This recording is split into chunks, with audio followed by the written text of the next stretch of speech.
வணக்கம். இன்னைக்கு நாம பார்க்க போறது பஞ்சாபோட ரொம்ப பிரபலமான மனச உருக்குற ஒரு காதல் காவியம், சோனி மற்றும் மஹிவாலின் கதை. இது சும்மா ஒரு பழங்கதை கிடையாது. இந்த கதைய 4K ரெசல்யூஷன்ல அன்ரியல் என்ஜின் 5 தொழில்நுட்பத்தை பயன்படுத்தி ஒரு 3D சினிமேட்டிக் வீடியோவா கற்பனை செஞ்சு பார்த்தா எப்படி இருக்கும்? வாங்க, தொழில்நுட்பமும் கலையும் ஒன்னு சேர்ற இந்த உணர்ச்சிகரமான பயணத்துக்குள்ள நாம போகலாம். உண்மையான காதல் ஒருபோதும் அழிவில்லை, அது மரணமில்லாத காவியமாகிறது. கேக்குறப்பே கொஞ்சம் சிலிர்க்க வைக்குதில்ல? எந்த எதிர்பார்ப்பும் இல்லாத ஒரு காதல் மரணத்து கூட எப்படி தாண்டி நிக்குதுங்கிறத பத்தின கதை தான் இது. சரி, எந்த தாமதமும் இல்லாம நேரா நம்ம கதைக்குள்ள போயிடலாம். முதல் பகுதி கண்டதும் காதல். பசுமையான பஞ்சாபி கிராமம், காலையில உதிக்கிற சூரியன், பறவைகள் பறக்கிற அந்த அழகான பின்னணியில தான் நம்ம கதாபாத்திரங்களை இப்போ சந்திக்க போறோம். சோனி ரொம்ப திறமையான ஒரு மண்பாண்ட கலைஞர். அப்படியே கொஞ்சம் கற்பனை பண்ணி பாருங்க. சுடல்ற சக்கரத்துல அவங்க களிமண்ணை வடிக்கிற அந்த மெதுவான ஸ்லோ மோஷன் காட்சி, அவங்க கைகள்ல பட்டு தெறிக்கிற நீர்த்துளிகள் காலை வெயில்ல பளபளக்கிறத பார்க்கவே அவ்வளோ அழகா இருக்கும். இங்க நம்ம கற்பனை பண்ற அந்த நேச்சுரல் லைட்டிங், அப்புறம் சினிமேட்டிக் டெப்த் ஆஃப் ஃபீல்ட், இது எல்லாமே ஒரு சாதாரண மண்பாண்ட கலைஞரின் மகளா அவங்களோட அந்த தூய்மையான அழக ரொம்ப தத்ரூவமா கண் முன்னாடி கொண்டு வருது. இப்போ இங்க ஒரு மிகப்பெரிய டிரான்ஸ்ஃபர்மேஷன் இருக்கு பாருங்க. மஹிவால் ஆரம்பத்துல ஒரு பணக்கார பயணியா ராஜ கம்பீரத்தோட குதிரையில வர அந்த என்ட்ரி. ஆனா சோனிய பார்த்தா அந்த முதல் நொடியிலேயே அவளுக்காக தன்னோட ஆடம்பர வாழ்க்கை முழுசியும் தூக்கி போட்டுட்டு நதிக்கரையில ஒரு சாதாரண மேப்பனா மாறுறான். ஒரு காதலுக்காக ஒருத்தன் தன்னோட அடையாளத்தையே மொத்தமா மாத்திக்கிறான் அப்படிங்கிறது அவனோட காதலோட ஆழத்தை நமக்கு உணர்த்தது இல்லையா? சரி, காதல் மலர்ந்தாச்சு. ஆனா தடைகள் இல்லாம அது காவியமாகுமா? அடுத்த கட்டம் தியாகமும் பிரிவும். உண்மையிலேயே ரொம்ப கனமான ஒரு விஷயம் இது. ஒரு பக்கம் சோனிக்கு அவளோட விருப்பமே இல்லாம நடக்கிற கட்டாய கல்யாணம், அங்க நடக்கிற சடங்குகள், நெருப்பு வளர்த்து நடக்கிற கொண்டாட்டங்கள். ஆனா இன்னொரு பக்கம் மணப்பெண் கோலத்துல இருக்கிற சோனியோட கண்ணிலிருந்து அமைதியா வழியிற அந்த ஸ்லோ மோஷன் கண்ணீர், அந்த டிராமாட்டிக் லைட்டிங், வெளியில நடக்கிற கொண்டாட்டத்துக்கும் அவளோட உடைந்த மனசுக்கும் இடையில இருக்கிற அந்த பெரிய முரண்பாட்டை ரொம்ப ஆழமா காட்டுது. கல்யாணம் முடிஞ்சிருச்சு, ஆனா அவளோட காதல் சாகல.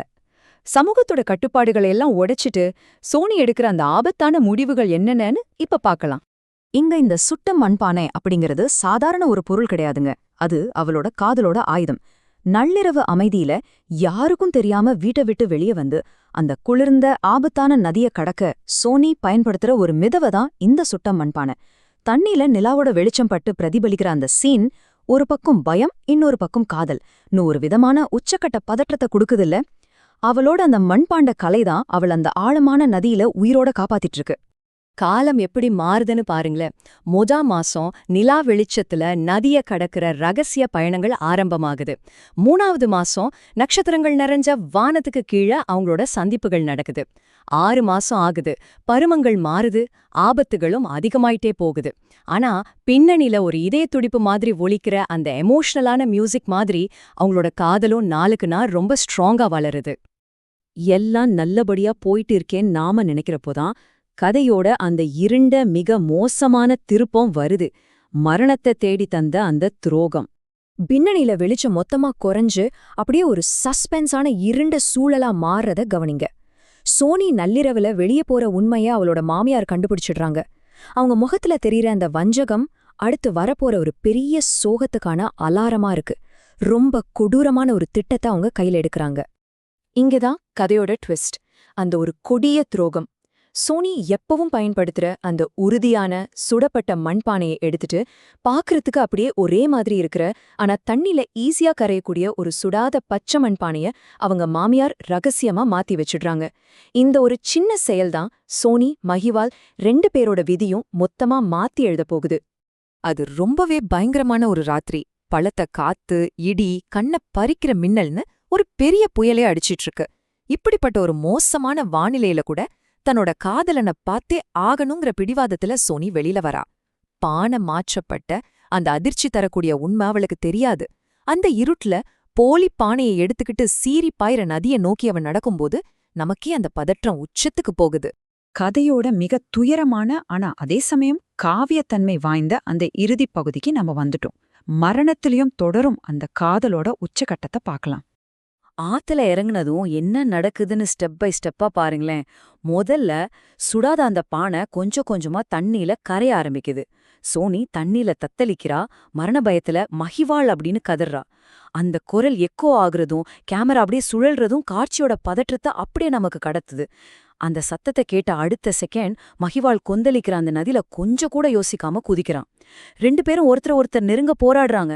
கைகள் தொட்டுடுற தூரம்தான், ஆனா இயற்கையோட சீற்றத்துக்கு முன்னாடி அவங்களால முடியல. 2 பேரும் கைகோர்த்தபடி அப்படியே ஸ்லோ மோஷன்ல நீருக்குள்ள மூழ்குனா எப்படி இருக்கும்? நினைக்கும் போதே மனசு வலிக்குதில்ல? ஒரு பேரழிவுக்கு பின்னாடி வர அமைதி, மரணத்துல இணைஞ்ச ஆத்மாக்கள். இந்த வரிகள் எதை உணர்த்துதுன்னா, அந்த புயல் ஓய்ஞ்ச கொந்தளிச்ச நதி அமைதியானதுக்கப்புறம் நிலவர ஒரு சோகமான ஆழமான அமைதிய. இந்த அமைதி அவங்க ஃபைனலா ஒன்னு சேர்ந்துட்டாங்க அப்படிங்கறத சொல்லுது. அவங்கள பிரிச்சு வச்ச இந்த சமூகத்தோட தடைகள் எல்லாத்திலிருந்தும் அவங்க இப்ப முழுசா சுதந்திரம் அடைஞ்சிட்டாங்க. இறுதியா இந்த காட்சியை பாருங்களேன். ஒரு மென்மையான பிரகாசமான ஒளியில சோனியும் மஹிவாலும் கைகோர்த்து நடந்து போற மாதிரி ஒரு காட்சி. திரும்பவும் ஒரு சூரிய உதயம். நதி இப்போ ரொம்ப அமைதியா ஓடிட்டு இருக்கு. இது எதை குறிக்குதுன்னா, ஒரு நிரந்தரமான அமைதியையும் அழிவில்லாத காதலையும் தான். அவங்களோட காதல் மரணத்தை ஜெயிச்சிடுச்சு. இப்போ இந்த இருண்ட திரைய பாக்கறப்போ எந்த ஒரு கேள்வி உங்களை கண்டிப்பா சிந்திக்க வைக்கும். சமூகம் நம்மள ஒரு பாதுகாப்பான பொய்க்கும் ஆபத்தான உண்மைக்கும் இடையில தள்ளுறப்போ உண்மையான காதலுக்காக ஒருத்தர் கொடுக்க வேண்டிய இறுதி விலை என்ன? சோனியும் மஹிவாளும் தங்களோட உயிரையே கொடுத்து அவங்க காதல காவியமாக்கியிருக்காங்க. சரியான சினிமேட்டிக் வார்த்தைகள் ஒரு பழங்கதைய எப்படி கண்முன்னாடி தத்ரூபமா கொண்டு வரும்னு இன்னைக்கு நம்ம பார்த்தோம்.